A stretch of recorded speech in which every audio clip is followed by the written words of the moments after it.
Good morning, adventurers. My name is Ben, and welcome to a morning show where I sit around, drink some tea, and talk about D&D. So first up for T&D today, we have the old standby, one of my favorite mugs I've ever gotten. I'm just a woman with a master's degree that loves tacos. Again, one of those three things is true, and that's all. Then inside of it, we have some Bigelow classic green tea.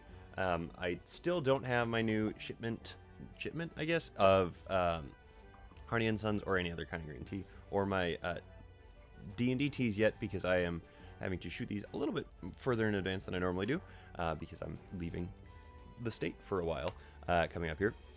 So hopefully I'll have those when I get back from that. But it is good. This is my favorite for a very long time, and I've been drinking a lot of this recently, and I am remembering why. I really enjoy this. It's very much green tea, though. So like, if you're not a huge fan of green tea, probably not for you, but I like it a lot. And you should definitely give it a shot if you have not already and you're interested. Okay, so let's get into what we were actually talking about today. Today's going to be a little weird because I don't really have an exact structure for this, because it's kind of covering. It's not covering something whole. If you've seen the title of this, you know that. Today we're talking about the first chapter of Journeys to the Radiant Citadel. Because as of yesterday, I think you stopped being able to get it. But for about a week there, you could get the first chapter as part of D&D Beyond. And that brings me to the first kind of thing I want to touch on. Then we're going to take a look at the chapter. And that'll probably be what we do. But the first thing I want to touch on here really is that I think that this is going to become a lot more common for wizards to do. They have released a couple of random little things here and there. The Vecna thing that we got earlier is another one of these things. Early access to the first chapter of this for everybody as like a preview, with the big pre-order buttons kind of stamped all over the place, but not really the point. I get the feeling that this is going to be something that happens a lot more now that Wizards has this fabulous online platform that makes it so that they can just distribute this stuff very, very easily, because this is essentially them releasing the first 2 pages of their 200-page PDF or something like that. Like, that is akin to what this is, really. And so I get the feeling that we are actually going to see a lot more of this like preview stuff, which could be good, could be bad, depending on the way that you look at it. I personally am excited for it. It helps me sort of like build some more hype in my head around what's coming out. However, I do know that like plenty of people just want to get their book and have that be what happens, or they don't want to have to go online to get it because they're buying a paperback or a hardcover, I guess. A physical paper book is what I was going for. And so having to go online to read through the first beginning of the introduction really might not be their cup of tea. They might not be super excited about that. However, I think that it is a really good marketing move on Wizards' part. It's not a show of good faith, but it makes me think that they are at least kind of understanding some of the things that people want. So it makes me think that maybe they will actually do a little bit better than maybe they potentially could be with D&D Beyond. And so I'm hoping that that is the case, and I'm hoping that we continue to get little things like this. I'm, again, praying that they overhaul the homebrew engine, because it is clunky, as you guys saw last week. And I am really hoping that we get more of this in the future, because I do think that it's a really fantastic idea, and I really hope that they re-implement support for the Unearthed Arcana as it comes out, so that you can play test it on their digital platform, which is the best way for them to do it. So that's just a whole bunch of wish list kind of things, but felt like they were worth mentioning now that we have this out and we can see that this is a thing that they're going to be doing, hopefully. And I am excited about it. I think that it is a really fabulous idea. All that aside, let's get into actually looking at it, shall we? So this is what is probably the equivalent of 6 to 10 pages in the actual book. There's a good amount of information in here, but it is just the introduction section of this book. And maybe not even the whole introduction section at that.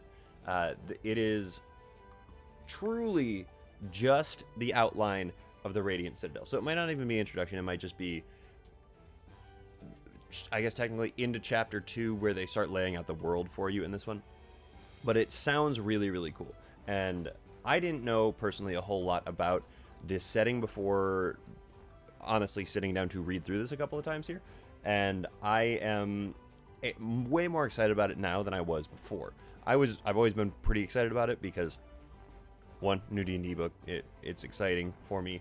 But two, I really like these sort of more open-ended conceptual stories. The compilation stories are really cool to me. So I was excited to see they were doing a new one of those. However, in reading through this, it makes me realize that it is very almost Yawning Portal-esque in that they have laid it out as a place that can just sort of be anywhere. They quite literally have built it to be an isolated thing so that it can just sort of float out in the ether wherever it ends up needing to be, which I think is a really smart move on their part, first off. But I also think that it presents a really sort of unique take on some smaller setting changes that they might be making, in that if they keep giving us like these patchwork things to just sort of stick into different worlds, they don't need to continue to publish massive worlds that require a lot of lore to understand. They probably will. Don't get me wrong. They almost definitely will.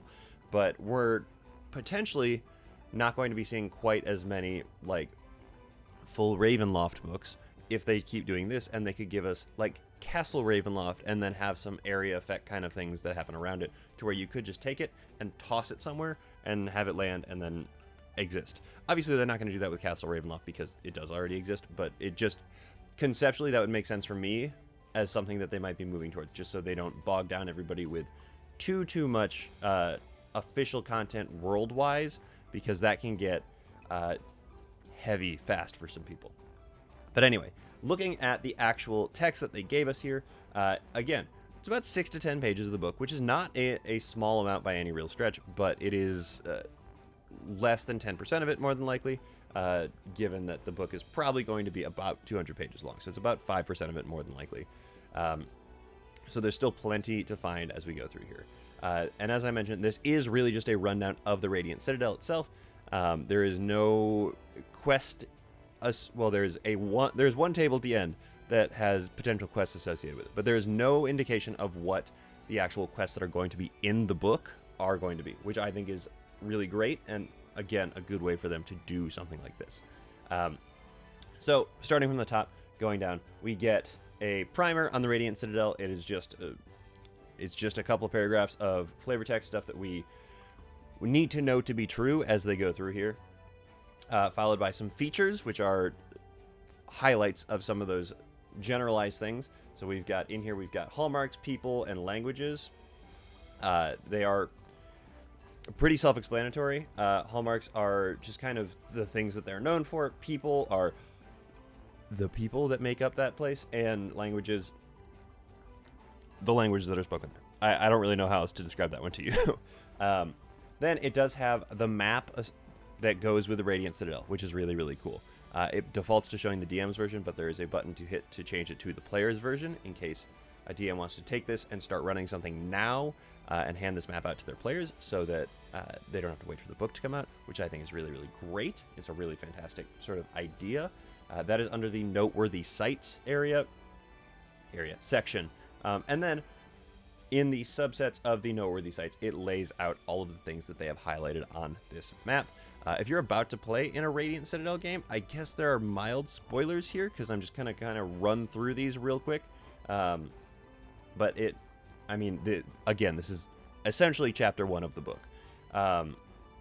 So they give us this really great map that then leads down into everything that is labeled on it is listed out here. There's the Auroral Diamond, the Court of Whispers, the House of Convalescence, the Keening Gloom, Palace of Exile, Preserve of the Ancestors, Trade Disco. Those are really, really fantastic, with plenty of text associated with them to really give you sort of a layout of what it is that they do, why they are important, and what makes them landmarks in this particular situation, which I think is really fantastic. Next up, there is the descriptor of the Concord Jewels, which is a very specific thing to this, to the Radiant Citadel. So I'll go ahead and just read this one off for you, because there's no real good way for me to describe it other than the way that they have here. Beyond the Radiant Citadel drift the Concord Jewels, which connect the city to its founding civilizations. Each jewel is a building-sized vessel capable of holding hundreds of people and tons of goods. Though the jewels take a variety of shapes, their interiors are similar. A cylindrical core holds containers for goods, including livestock. Surrounding the core is seating for passengers. The Citadel employs official operators called clavigators to pilot the jewels. So, take that, break it down. What you get: magic trains, kind of like a bus system, a train system, but they connect back to like alternate planes so that you can travel. They're kind of like interplanar trains that go from this particular area back to part of the material plane where this city was originally founded. But that is an oversimplification, really, given what they got going on here. It's really complicated. It's really cool, and I think that it is fantastic. They have a whole table here laid out of the civilizations that these jewels go to and the colors that are associated with those, which are really, really awesome, as well as then giving you a bunch of information on how to actually use the jewels if you want to. Like, if the character you want to play is essentially a train conductor, there are rules for how to run these jewels in the world, which is, I think that's pretty cool. I mean, I know it's odd, but I think it's really cool. Then we've got the clavigers, which are the overseers of those jewels, which are, again, all under this Concord Jewels section here. There's a bunch of them that sort of help run each one of the jewels, and it's pretty cool. Next up, after those two sort of like primer sections that really sort of help lay out a bunch of the generalized city, you have life in the Citadel. Life in the Citadel is broken down into, and a lot of these are self-explanatory, so I'm not really going to go into them: art and culture, diplomacy, governance and politics, law enforcement and justice, lifestyle and society, and tariffs and taxation, so that you can start to like world build out from that if you so choose.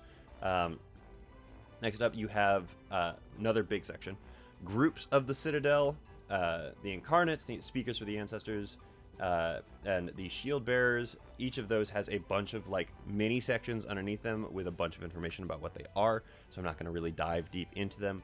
Just know that the Incarnates are they're the jewel animals that we keep seeing, like the tiger that we have seen in a lot of like the promo art for it. There is a raven, there's a scorpion, there's a lot of stuff like that, and it talks to you sort of about how to make more of them if you want to, in that it gives you sort of a template for how to lay one out if you want to, not necessarily like how to fabricate one in game, though I'm sure you could do that too. The speakers for the ancestors are sort of like some of the main governing bodies, essentially, or governing people. It is the main governing body of the Citadel. There we go. Jeez, I am struggling right now for some reason. They essentially make up a large council that helps govern the city as it flies through the Ethereum. And then the shield bearers are kind of like soldiers, kind of like park rangers for them, essentially, which is really pretty cool because it shows a slightly different take on the law enforcement, quote unquote, that you would traditionally find in like guards. They are trained to essentially go and retrieve things, bring them back, help find things, and to be the law enforcement in there. It's an interesting take on it that I think is a really cool one, and it is definitely worth taking a look at. Next big section down, we have Citadel defenses. Next big section down, we have entering the Citadel. Next big section down, we have the legends and lore of the place. And then the next big section after that, we have Citadel Adventures and using the Citadel. Again, Citadel Adventures is a 4-option table. So they really don't give you a whole lot here because they want you to obviously buy the book and to have some of their prefabbed adventures to use, to look at, to actually run if you want to build off of whatever you're going to do with them. They want you to have those. They want you to actually use those instead. And then using the Citadel is a pretty short section. Just talking about, like, this is kind of how you populate it if you want to, say, you screw the rest of the book and just dive in with this.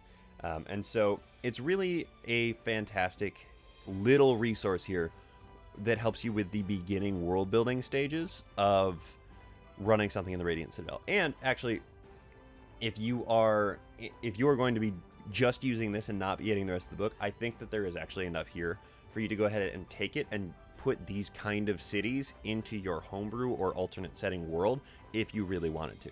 But like I said, this is going to be a Yawning Portal type thing, it seems like, and so it could be placed anywhere. So you could just rip this directly and go ahead and put it into your homebrew world, and use all the same names, use all the same concepts, use every single piece of information that is laid out in this in your world, and it would not be out of place. It seems. I really hope that is the case. Otherwise, I'm just sitting here lying to you, and I don't want to be doing that. But that is everything I have to talk to you guys about on that. Moving on to the streams and shows we have coming out today and tomorrow.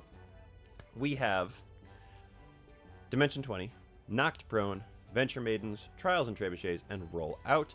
And then on Thursday, tomorrow, we've got Critical Role back after its month-long hiatus, Authors and Dragons, NADPOD, and LGBT D&D. Please go check those guys out. Let them know that I sent you, because again, someday somebody's going to say something to me about it, and I'm going to think that it is fantastic and kind of hysterical. But until then, I'm just going to sit here and keep telling you guys to do it, or asking you guys to do it.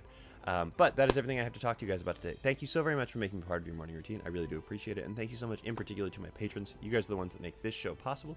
If you're interested in becoming a patron, check the description in the episode. Check the description of this episode down below. There we go. God, I'm so good at these dismounts. Anyway, with all that said, don't forget, everybody, drink tea, play D&D, and keep on rolling.